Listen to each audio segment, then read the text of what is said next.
1686th episode of Nagpur most happening Facebook live show, जिसका नाम है राज की बात, स्टूडेंट ऑफ द ईयर के साथ really want to thank Parik brother jewellers presenting राज की बात student of the year in association with the Lokmanya Tilak Jan Kalyan शिक्षण संस्था. Really want to thank the Priyadarshini College of Engineering and Priyadarshini JL College of Engineering.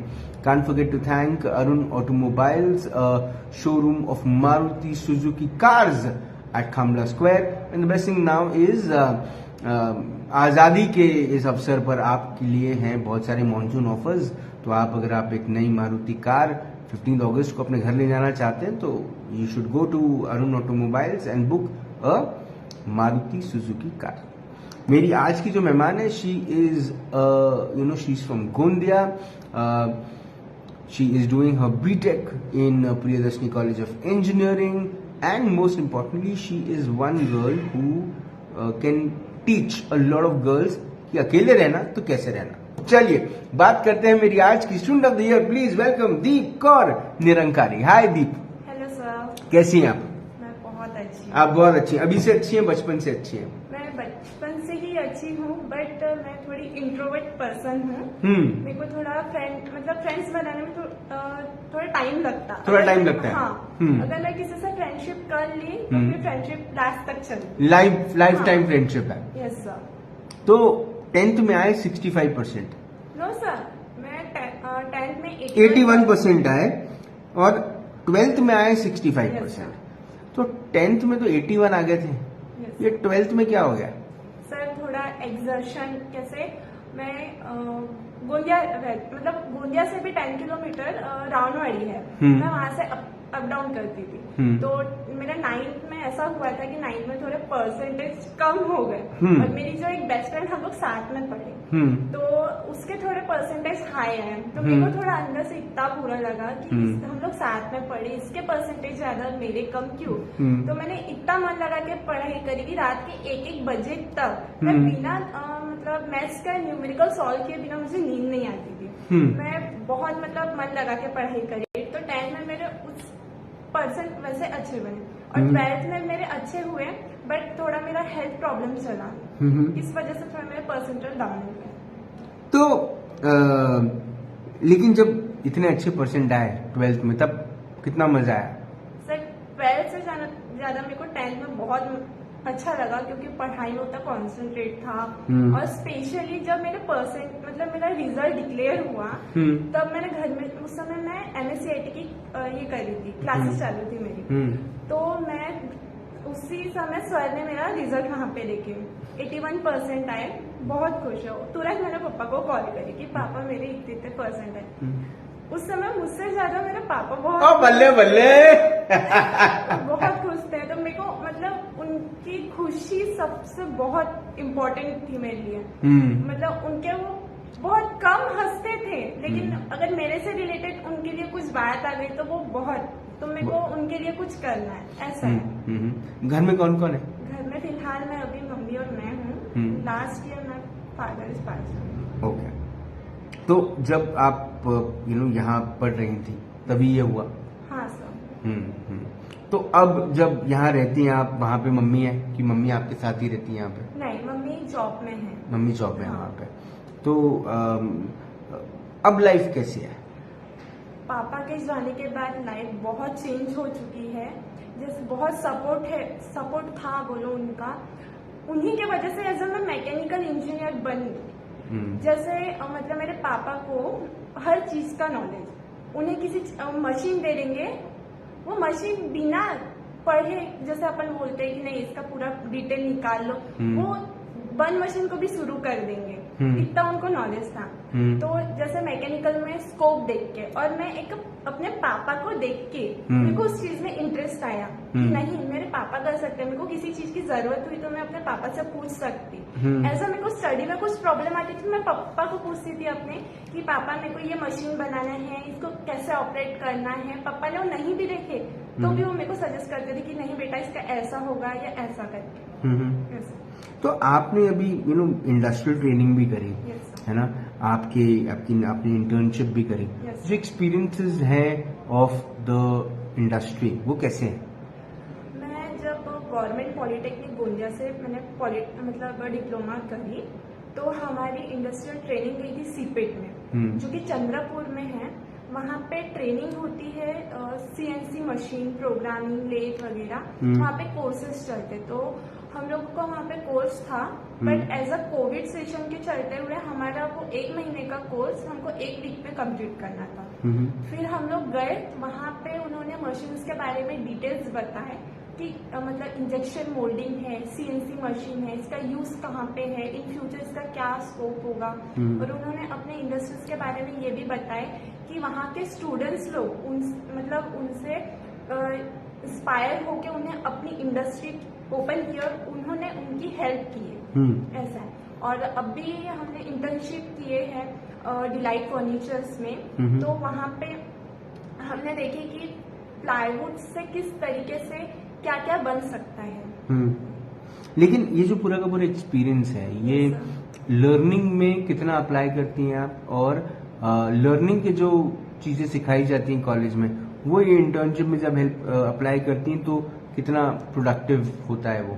ये हमारे लिए बहुत बेनिफिट है कि जैसे हम इंडस्ट्री में जाके कुछ सीख रहे हैं, और जैसे फिर वही चीज हम लोग कॉलेज में अप्लाई कर रहे हैं, तो हमको वो चीज सीखने में और समझने में बहुत आसानी होती है।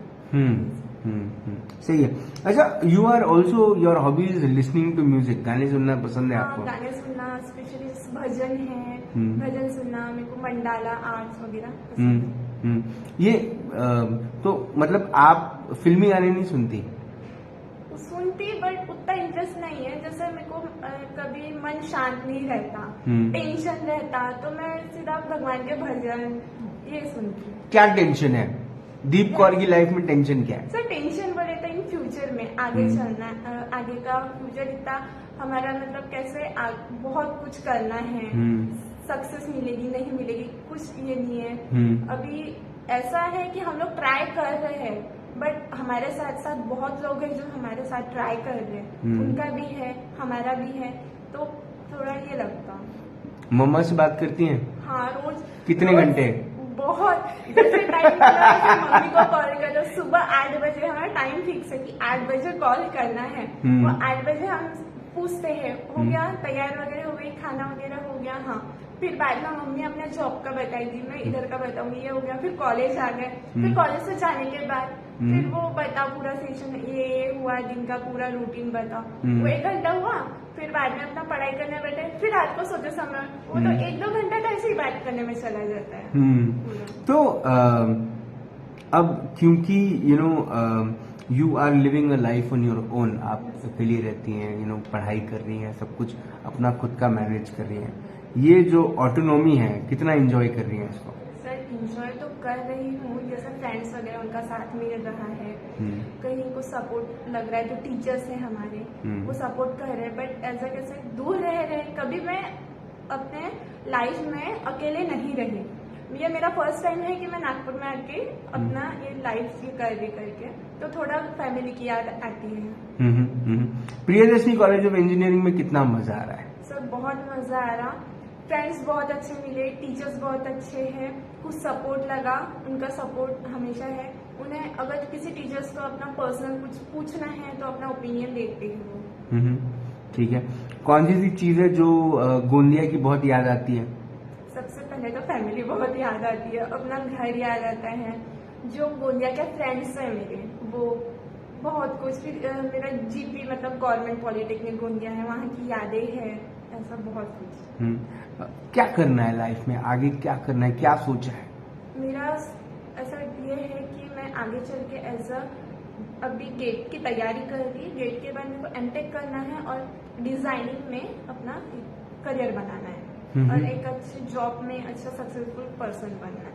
और अपनी जो अभी तो फिलहाल मेरे फैमिली में मेरी मम्मी है, तो उनको हमेशा के लिए खुश रखना है, उन्हें कोई टेंशन नहीं। जो अभी वो जॉब कर रहे हैं, वो जॉब मेरे लिए कर रहे हैं, वो मतलब कैसे है, उनको भी जॉब में थोड़ी प्रॉब्लम होती है, तो वो डायरेक्ट बोलते हैं कि बेटा तू है इसलिए मैं जॉब कर रही, अगर तू नहीं रहती तो मैं जॉब छोड़ दी रहती। उनको वही करना है कि नहीं अब मैं जॉब में लग जाऊँ, बस 1 साल है मेरा, जॉब में लग जाओ, उनको घर में बिठा के आराम से उनको पालूं।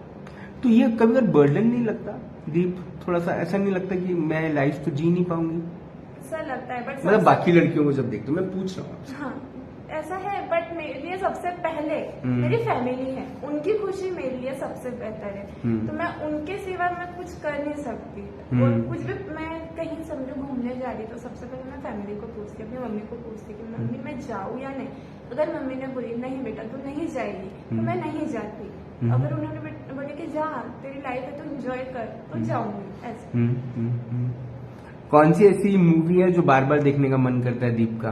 मेरी फेवरेट मूवी है हम साथ साथ हैं। वो भी एक फैमिली एंटरटेनर। फैमिली आपकी बहुत मायने रखती हाँ, नहीं दीप? बहुत मायने। सही है।